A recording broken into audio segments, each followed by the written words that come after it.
Hi hello అండి, అందరికీ నమస్కారం అండి. ఫ్రెండ్స్, మనకి ఇప్పుడిప్పుడే మరొక బ్రేకింగ్ న్యూస్ అప్డేట్ అయితే రావడం జరిగిందండి. అది కూడా బర్రె లెక్క మరో సంచలన నిర్ణయం అక్కడ నుంచి ఎంపీగా అంటూ ఇప్పుడే మనకు ఒక బ్రేకింగ్ న్యూస్ అప్డేట్ అయితే రావడం జరిగిందండి. అయితే ఇందుకు సంబంధించిన పూర్తి వివరాలు అయితే తెలుసుకుందామండి. వీడియో ఎక్కడ స్కిప్ చేయకుండా చూడండి ఫ్రెండ్స్.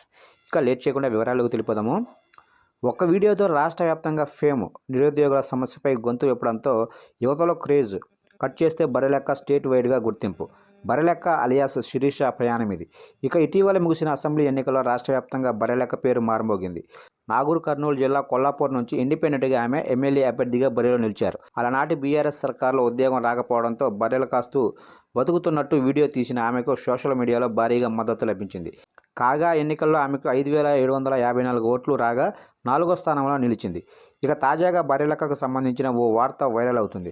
మల్కాజ్గిరి ఎంపీ స్థానం నుంచి బర్రెలెక్క పోటీ చేస్తున్నట్లు సమాచారం. అయితే ఈసారి తెలంగాణలో ప్రభుత్వం మారింది. మరి ఏ డిమాండ్తో ఆమె ఎన్నికల బరిలో నిలవనున్నది అనేది తెలియాల్సి ఉంది. మల్కాజ్గిరి స్థానం నుంచి ఎంపీగా పోటీపై బర్రెలెక్క క్లారిటీ కూడా ఇవ్వాల్సి ఉంది. ఇక మల్కాజ్గిరి అసెంబ్లీ స్థానం రాష్ట్ర వ్యాప్తంగా తీవ్ర చర్చనీయాంశమవుతుంది. బీజేపీ నుంచి ఈటెల రాజేందర్, బీఆర్ఎస్ నుంచి మాజీ మంత్రి మల్లారెడ్డి కుమారుడు భద్రారెడ్డి, కాంగ్రెస్ నుంచి బండ్ల గణేష్ ఈసారి పార్లమెంటు స్థానం నుంచి పోటీ చేసేందుకు ఆసక్తి చూపుతున్నారు.